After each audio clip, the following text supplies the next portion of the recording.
Hi. ಹಬ್ಬ ಎಲ್ಲ ಆದಮೇಲೆ ಎಳ್ಳು ಖಾಲಿ ಆಯಿತು, ಬಾಳೆಹಣ್ಣು ಖಾಲಿ ಆಯಿತು. ಕಬ್ಬು ಮಾತ್ರ ಏನು ಮಾಡೋದು ಗೊತ್ತಾಗಲ್ಲ. ಈಗಿನ ಕಾಲದ ಮಕ್ಕಳು ಕಬ್ಬು ತಿನ್ನೋಕ್ಕೂ ಇಷ್ಟಪಡೋದಿಲ್ಲ. ಅದರಿಂದ ನಮ್ಮಮ್ಮ ಮಾಡ್ತಿರ್ತಂಥ ಒಂದು ರುಚಿಯಾದ ಹುಳಿನ ನಾನು ಮಾಡ್ತಾಯಿದ್ದೀನಿ. ಈ ಕಬ್ಬಿಂದ ಅಡುಗೆನೂ ಮಾಡ್ಬೋದು ಅಂತ ಗೊತ್ತಿಲ್ಲ ಅಲ್ವಾ? ನೋಡಿ ಎಷ್ಟು ರುಚಿಯಾಗುತ್ತೆ ಈ ಸಾಂಬಾರು ಅಂತ. ಕಬ್ಬಿನ ಸಿಪ್ಪೆನ ತೆಕ್ಕೊಂಬಿಟ್ಟು ನಾವು ಹೇಗೆ ಮೂಲಂಗಿ, ನವಿಲುಕೋಸು ಇದನ್ನು ಹೆಚ್ಕೋತೀವಿ, ಅದೇ ಥರ ಇದನ್ನು ಹೆಚ್ಕೊಳ್ಳೋದು ಸ್ವಲ್ಪ ಕಷ್ಟ. ಕಬ್ಬು ಗಟ್ಟಿಯಾಗಿರೋದ್ರಿಂದ ಕತ್ತಿನೂ ಗಟ್ಟಿಯಾಗಿರಬೇಕು, ಚಾಕುಲೆಲ್ಲ ಆಗೋದಿಲ್ಲ. ಈಗ ಅದಕ್ಕೆ ಹೋಳು ಮುಳುಗೋ ಅಷ್ಟು ನೀರು ಹಾಕ್ಕೊಳ್ಳೋಣ. ಕುಕ್ಕರಲ್ಲಿ 1 ಅಥವಾ 2 ವಿಷಲ್ ಕೂಗಿಸ್ಬೇಕು. ಎಷ್ಟು ವಿಷಲ್ ಕೂಗಿಸಿದ್ರು ಇದೇನು ಮೆತ್ತಗಾಗಿ ಬೇಯಲ್ಲ, ನಿಮ್ಗೆ ಗೊತ್ತೇ ಇದೆ. ಉಪ್ಪನ್ನ ಹೀರ್ಕೊಳ್ಳೋಕ್ಕಷ್ಟೇ ನಾವು ಇಲ್ಲಿ ಇದನ್ನು ಬೇಯಿಸ್ತಾ ಇರೋದು.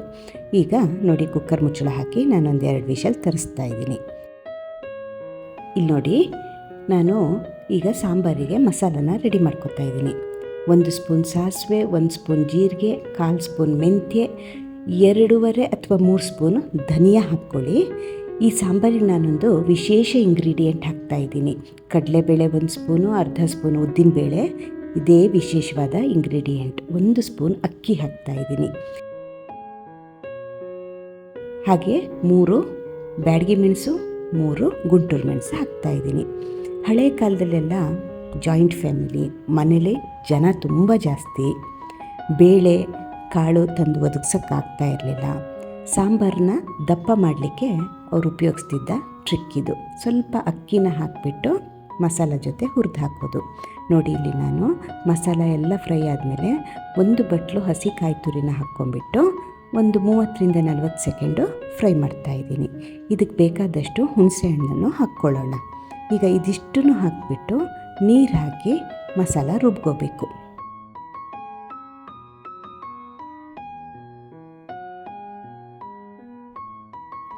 ಈ ಕಡೆ 2 ವಿಷಲ್ ಆಗಿದೆ, ಪ್ರೆಷರ್ ಇಳಿದಿದೆ. ನಾನು ಲಿಡ್ ಓಪನ್ ಮಾಡ್ತಾಯಿದ್ದೀನಿ. ಕಬ್ಬು ಬೆಂದಿದೆ ಅಂತ ನಾನು ಹೇಳೋದಿಲ್ಲ, ಆದರೆ ಉಪ್ಪನ್ನೆಲ್ಲ ಚೆನ್ನಾಗಿ ಹೀರ್ಕೊಂಡಿದೆ. ಈಗ ಇದಕ್ಕೆ ನಾನೊಂದು 1/4 ಸ್ಪೂನ್ ಆಗೋಷ್ಟು ಅರಿಶಿನದ ಪುಡಿನ ಹಾಕಿಬಿಟ್ಟು ಮತ್ತೆ ಕುದಿಲಿಕ್ಕೆ ಇಡ್ತಾಯಿದ್ದೀನಿ. ಚೆನ್ನಾಗಿ ಕೈ ಆಡಿಸ್ಬಿಟ್ಟು ಕುದಿಲಿಕ್ಕೆ ಇಡ್ತಾಯಿದ್ದೀನಿ. ಈಗ ಬೇಯಿಸಿಟ್ಕೊಂಡಿರೋ ಬೇಳೆನ ಹಾಕ್ತಾಯಿದ್ದೀನಿ. ನಾನು ಮೊದಲೇ ಬೇಳೆನ ಬೇಯಿಸಿಟ್ಕೊಂಡಿದ್ದೆ, ನೀವು ಬೇಕಾದರೆ ಕಬ್ಬಿನ ಜೊತೆ ಹಾಕಿ ಬೇಯಿಸ್ಕೊಳ್ಳಬಹುದು.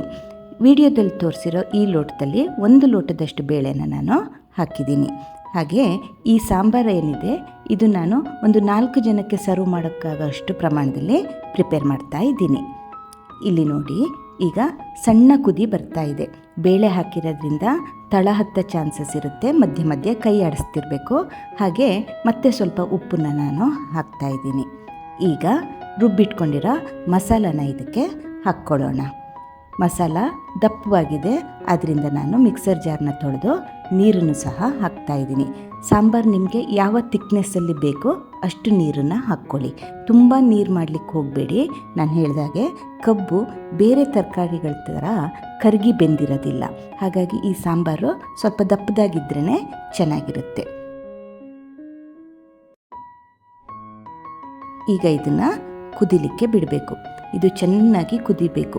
ಸುತ್ತಲೂ ಎಣ್ಣೆ ಬಿಡೋ ಅಷ್ಟು ಇದು ಕುದಿಬೇಕು. ಹಾಗೆ ಹುಳಿ ಖಾರ ಎಲ್ಲ ಕಬ್ಬಿನ ಹೋಳುಗಳು ಹೀರ್ಕೋಬೇಕು. ಹಾಗೆ ಕಬ್ಬಿನ ಸಿಹಿ ಅಂಶ ಏನಿದೆ ಅದು ಸಾಂಬಾರಿಗೆ ಬಿಟ್ಕೊಬೇಕು. ಅಷ್ಟರ ಮಟ್ಟಿಗೆ ಇದನ್ನು ನಾವು ಚೆನ್ನಾಗಿ ಕುದಿಸ್ಬೇಕು. ಮೊದಲೆಲ್ಲ ಮನೇಲಿ ಕಬ್ಬಿತ್ತು ಅಂದರೆ ಅದನ್ನು ಹೆಚ್ಕೊಂಡ್ಬಿಟ್ಟು ಮಿಕ್ಸರ್ ಜಾರಿಗೆ ಹಾಕಿ ಜ್ಯೂಸ್ ಮಾಡ್ಕೊಂಡು ಕುಡಿಯೋ ಕಿತಾಪತಿನೂ ಮಾಡಿ ಅಮ್ಮನ ಹತ್ರ ಬೈಸ್ಕೊಂಡಿದ್ದು ಇದೆ. ಆದರೆ ಈಗಿನ ಮಕ್ಕಳಿಗೆ ಅವೆಲ್ಲ ಇಂಟ್ರೆಸ್ಟೇ ಇಲ್ಲ. ಹಾಗಾಗಿ ಇದೊಂದು ಥರದ ಸಾಂಬಾರು ಮಾಡಿ ಕಬ್ಬನ್ನು ಖಾಲಿ ಮಾಡ್ತಾಯಿದ್ದೀನಿ. ಕೊನೆಯಲ್ಲಿ ನೋಡಿ, ಸಾಸಿವೆ, ಕರಿಬೇವು, ಒಣಮೆಣಸು ಹಾಕಿ ಒಂದು ಘಮ ಘಮ ಅನ್ನೋ ಒಗ್ಗರಣೆ ಕೊಟ್ಟರೆ ರುಚಿಯಾದ ಕಬ್ಬಿನ ವಿಶೇಷವಾದ ಸಾಂಬಾರು ರೆಡಿಯಾಗುತ್ತೆ. ಇದು ಅನ್ನಕ್ಕೆ ಕಲಸಿ ತಿನ್ಬೋದು, ಇಡ್ಲಿ, ಕಡುಬು, ದೋಸೆ ಇವುಗಳ ಜೊತೆನೂ ನೆಂಚ್ಕೊಂಡು ತಿನ್ಬೋದು. ಟ್ರೈ ಮಾಡಿ ನಿಮ್ಮ ಅಭಿಪ್ರಾಯನ ಕಾಮೆಂಟ್ ಬಾಕ್ಸಲ್ಲಿ ತಿಳಿಸಿ. ಹಾಗೆ ರುಚಿ ಅಭಿರುಚಿನ ಮರೀದೆ ಸಬ್ಸ್ಕ್ರೈಬ್ ಮಾಡಿ, ಫಾಲೋ ಮಾಡಿ. Thank you.